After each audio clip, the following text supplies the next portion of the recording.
Hey guys, welcome to my YouTube channel. আজকের ভিডিওতে আমরা শিখবো ফাংশন কি এর সম্বন্ধে, যেগুলো হলো F1 থেকে F12। এগুলো হলো ভেরি মাচ ইম্পর্ট্যান্ট কি, যেগুলো আমাদের শেখাটা খুব প্রয়োজন। তাই আজকের ভিডিওটা শুরু থেকে শেষ পর্যন্ত অবশ্যই দেখো, ভিডিওটা তোমার অনেক কাজে লাগবে। তো ফাংশন কি এর ফার্স্ট কি হলো F1, যেটা প্রয়োজনে লাগে হেল্পের ক্ষেত্রে। ওকে, তো ধরো আমরা কোনো একটা এমএস ওয়ার্ডে আমরা আছি, আর এখানে আমাদের সাহায্যের প্রয়োজন, তো আমরা সিম্পলি প্রেস করব F1। আমি যখনই F1 প্রেস করলাম, সঙ্গে সঙ্গে তোমরা দেখতে পাচ্ছ একটা হেল্প বার ওপেন হয়ে গেছে। ওকে, তো এখান থেকে আমি যে কোনো হেল্প নিতে পারি। এটা অফলাইন, ওকে, এটা আমি অনলাইন থাকলেও কাজ করে, অফলাইন থাকলেও কাজ করে। ওকে, ধরো পেজ নাম্বার কিভাবে দিতে হয়, এখানে ইনসার্ট পেজ কিভাবে করতে হয়, ঠিক আছে। তো F1 আমাদেরকে সাহায্য করে সাহায্যের জন্য।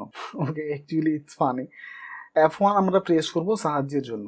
ওকে, নেক্সট ফাংশন কি হলো F2।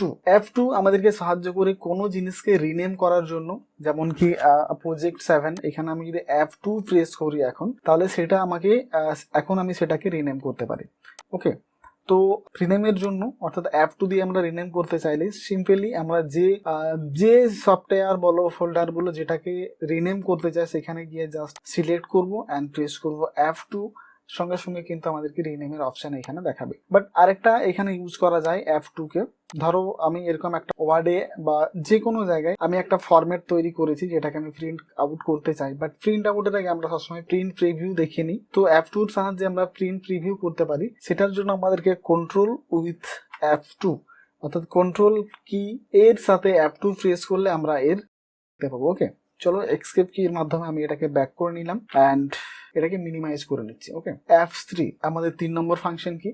F3 আমাদেরকে সাহায্য করে কোনো কিছুকে সার্চ করার জন্য। অর্থাৎ ধরো প্রজেক্ট 7 আমার কি কি আছে সেটা যদি আমি দেখতে চাই, জাস্ট সেটার উপরে আমি এইভাবে সেটাকে সিলেক্ট করলাম অ্যান্ড F3 যদি প্রেস করি, তাহলে আমার সামনে এরকম একটা সার্চ বার অটোমেটিক ওপেন হয়ে যাচ্ছে। ওকে, বা এইরকমই ধরো কম্পিউটারের মধ্যে আমার কি আছে, এখানে আমি F3 প্রেস করলে আমার সার্চ বার ওপেন হয়ে যাচ্ছে। যেমন কি এটাকে ওপেন করলে আমাদের সামনে এরকম সার্চ বার আছে, এখনো যদি আমি F3 প্রেস করি, তাহলে কিন্তু আমার সার্চ বারটা ওপেন হয়ে যাচ্ছে। ওকে, তো আরেকটা পারপাসে আমরা F3 কি ইউজ করতে পারি, সেটা হচ্ছে ধরো এমএস ওয়ার্ডে আমি এরকম একটা ফন্ট টাইপ করে রেখেছি, যেখানে আমার বড় হাতের, ছোট হাতের ইত্যাদি টাইপ করা আছে। বাট এটাকে যদি আমি বড় হাতের করতে চাই সব লেখাগুলোকে, তো আমরা যদি নর্মালি সেটাকে চেঞ্জ করতে চাই, তো আমরা কি করি, এখানে যাই আপার লোয়ার ইত্যাদি। বাট আমরা যদি শর্টকাট কির মাধ্যমে এটাকে চেঞ্জ করতে চাই, তা আমরা অল সিলেক্ট করবো কন্ট্রোল এর মাধ্যমে অ্যান্ড প্রেস করবো শিফটের সাথে F3 কে। তাহলে তোমরা দেখতে পাচ্ছ এটা কিন্তু চেঞ্জ হচ্ছে, এখন সব বড় হাতের লেখা হয়ে গেছে। আবার আমি যদি শিফটের সাথে F3 প্রেস করি, তাহলে সবগুলো ছোট হাতের হয়ে গেল। আবার যদি শিফটের সাথে F3 প্রেস করি, তাহলে কিন্তু বড় হাতের, ছোট হাতের, বড় হাতের, ছোট হাতের এভাবে সাজানো হয়ে যাচ্ছে।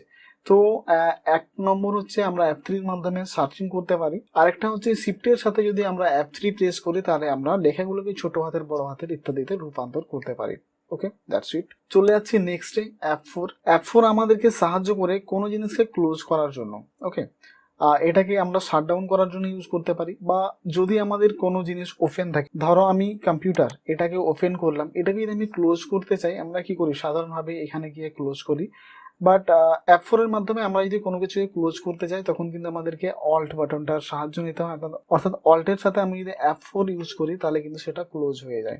ওকে, আমি এটা ওপেন করছি একবার, এখানে আমি অল্ট উইথ F4 প্রেস করলে দেখো এটা ক্লোজ হয়ে গেল। আবার যদি আমি ক্লোজ করতে চাই, সিম্পলি আমি অল্টের সাথে F4 করে করে যাব, ক্লোজ হয়ে যাবে। বাট যদি কোনো জিনিস না থাকে ক্লোজ করার জন্য, সেক্ষেত্রে কি হয়, আমাদের সামনে এই যে শাটডাউন মেনুটা ওপেন হয়ে যায়। ওকে, তো শাটডাউন করতে চাইলে আমরা এরপর কিবোর্ডের মাধ্যমেই সাধারণভাবে শাটডাউন করতে পারি। ওকে, নেক্সট আমাদের হচ্ছে F5। F5 এর মধ্যে F5 কি এর সম্বন্ধে বলার তো কিছু নেই, আশা করি তোমরা সবাই জানো। এটাকে আমরা ইউজ করি রিলোড বা রিফ্রেশের জন্য। ওকে, F5 প্রেস করতে করতে গেলে সেটা হচ্ছে রিলোড বা রিফ্রেশ হয়ে যাবে। ওকে, চলে আসছি F6 এ। আমাদের নেক্সট ফাংশন কি, F6 হচ্ছে কোনো জিনিসকে, অ্যাকচুয়ালি কোনো জিনিস নয়, অ্যাড্রেস বারকে হাইলাইট করতে সাহায্য করে। ধরো এখন আমার কোনো জিনিস ওপেন নেই, এখন যদি আমি F6 প্রেস করি, দেখো নিচের নিচে নিচে দেখো এটাকে একবার হাইলাইট করলো। নেক্সট আমার এখানে হিডেন আইকনে করছে। আবার যদি F6 করে দেখো শো ডেস্কটপে চলে যাচ্ছে। ওকে, তো এটা হচ্ছে আমার অ্যাড্রেস বারকে হাইলাইট করে। যেমন কি ধরো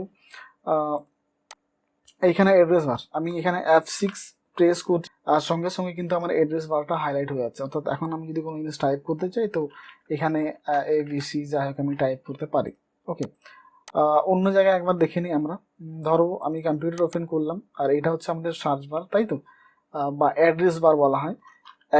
F6 প্রেস করছি, দেখো এই জায়গাটা কিন্তু আমার হাইলাইট হয়ে যাচ্ছে। ওকে, তো F6 আমাদেরকে সাহায্য করে হাইলাইট অ্যাড্রেস বারকে হাইলাইট করার জন্য সাহায্য করে F6। ওকে, F7 F7 আমাদেরকে সাহায্য করে চেক স্পেলিং।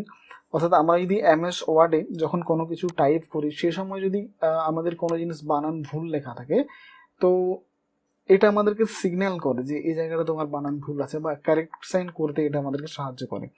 যেমন কি ধরো এখানে ওয়ার্ড লেখা আছে, আমি WORD বাদ দিয়ে R করে দিলাম। ওকে, অ্যান্ড আমি প্রেস করছি F7, Microsoft word office, and এইখানটায় দেখো এটা এরর হয়ে গেছে। তো এরকম যখন আমাদের সামনে এরর বার ওপেন হয়ে যাবে তো এটাকে আমরা ইগনোর করতে পারি, ইগনোর অল করতে পারি, এক ডিকশনারি করতে পারি। অনেক সময় কি হয়, এক ডিকশনারি বলতে ধরো নাম যদি এখানে আমরা টাইপ করে থাকি তো নামটা তো আর গ্রামারের মধ্যে আসবে না, তাই না? তো তখন আমরা সেটা অ্যাড ডিকশনারি করে নিলে নেক্সট বার যখন সেটাকে টাইপ করব তখন আর এরর দেখাবে না। ওকে, তো আমরা এটাকে অটো কারেক্ট করতে পারি। এইখানে কিছু জিনিস দেওয়া আছে, ওয়ার্ড ওর ওয়ার্ক কোনটা ঠিক হবে না ভুল হবে। ওকে, তো আমরা এখান থেকে পিক করতে পারি, নচেত আমরা এটাকে ঠিক করে নিতে পারি। তো F7 এর মাধ্যমে আমি আবার এগুলো হাইলাইট করলাম অ্যান্ড অরিজিনালটাকে করে আমি ওকে করে দিচ্ছি চেঞ্জ। তো এখানে দেখো আমাদের ওয়ার্ড হয়ে গেছে and now everything is all right. Okay, minimize করে দিলাম। নেক্সট হচ্ছে F8 আমাদেরকে সাহায্য করে বুট মেনু করতে, বাট এটা তো সব জায়গায় কাজ করে না, সব কম্পিউটারে কাজ করে না, কিবোর্ডে অন্য অন্য সেটিংস থাকতে পারে আলাদা আলাদা ব্র্যান্ডের সাথে, বাট এটা আমাদেরকে হেল্প করে MS এক্সেল এ সেল লক করার জন্য। ওকে, তো আমি এখানে এসে F8 যদি প্রেস করি এই জায়গাটা দেখো আমার লক হয়ে গেছে। ওকে, নর্মালি কি হয় দেখো এইখানে আমি এটাকে সিলেক্ট করলাম অ্যান্ড এরপর যদি আমি নেভিগেশন কি রাইট ডাউন আপ করছি তাহলে দেখো এটা কিন্তু নর্মালি কি হচ্ছে এদিক সেদিক যাওয়া আসা করছে, অর্থাৎ এটা ফ্রিজ নয় এক জায়গাতে। ওকে, বাট আমি যদি F8 প্রেস করি তখন কিন্তু এটা আমার লক হয়ে গেছে। এখন যদি আমি করি তো দেখো এইভাবে এটা কাজ করে। ওকে, তো আশা করি এই জায়গাটা তোমরা বুঝতে পারলে। আর তুমি যদি এখনো ভিডিওটা দেখছো আশা করো ভিডিওটা তোমার ভালো লাগছে, আর ভালো লাগলে আমার চ্যানেলকে সাবস্ক্রাইব করো অ্যান্ড ভিডিওটাকে লাইক করো। ওকে, নেক্সট আসছি F9 হচ্ছে রিমুভ সিলেক্ট আইকনে আমাদেরকে হেল্প করে অ্যান্ড রিফ্রেশ ওয়ার্ড ডকুমেন্ট। ধরো এটা এখানে করে দেখানোর মতো কিছু নেই, কারণ কি F9 প্রেস করলে আমার রেকর্ডিংটা অফ হয়ে যাবে অ্যান্ড প্রবলেম হয়ে যাবে। সো F9 এর জন্য আমি জাস্ট তোমাদেরকে বলে দিলাম রিমুভ সিলেক্ট আইকন অ্যান্ড এটা করে রিফ্রেশ ওভার ডকুমেন্ট হতে পারে বা করে থাকে। ওকে, তো এইটা আমি এখন করে দেখাচ্ছি না, পারলে অন্য একটা ভিডিওতে স্পেশালি F9 এর জন্য আমি ভিডিও বানিয়ে দেবো।